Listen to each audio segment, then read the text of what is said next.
Dinala ng 9 na buwan at nung ikaw ay isinilang, regalo ka sa amin at ikay aalagaan. Mamahaling lubos at hindi pababayaan, ikaw ang kayamanan kung hindi kayang bayaran. At sa isang ngiti mo napapawi ang lahat, kahit sa nakaraang may sakit na naganap. Ikaw ang pagtutuunan ko ng aking pansin, kakayanin ang trabaho sa araw na darating. Nasa iyong paglaki mabili ko ang gusto mo at mga hihilingin para maibigay sa'yo. Bilang ilaw ng tahanan gagawin ko ang lahat, dito ka sa aking tabi, kaya natin to anak.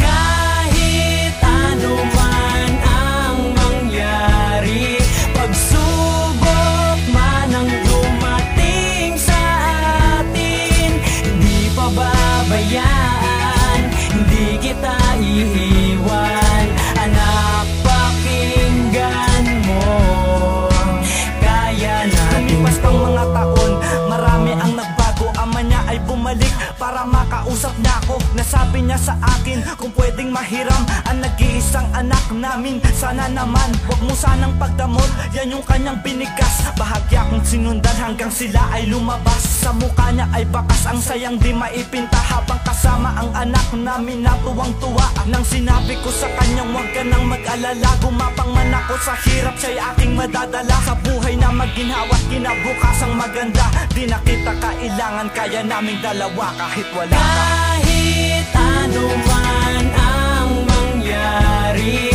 pagsubok man ang dumating sa atin, hindi pababayaan, hindi kita iiwan.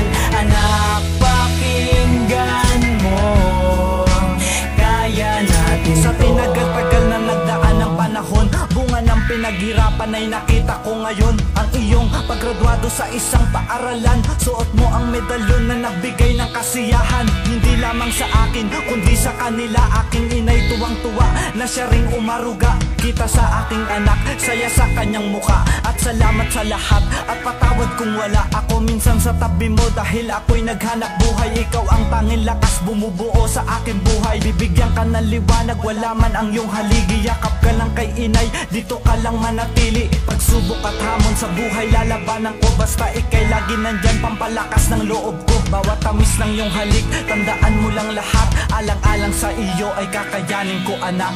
Kahit ano man ang mangyari, pagsubok man ang dumating sa atin, hindi pababayaan, hindi kita iiwan. Anak, pakinggan mo, kaya natin to.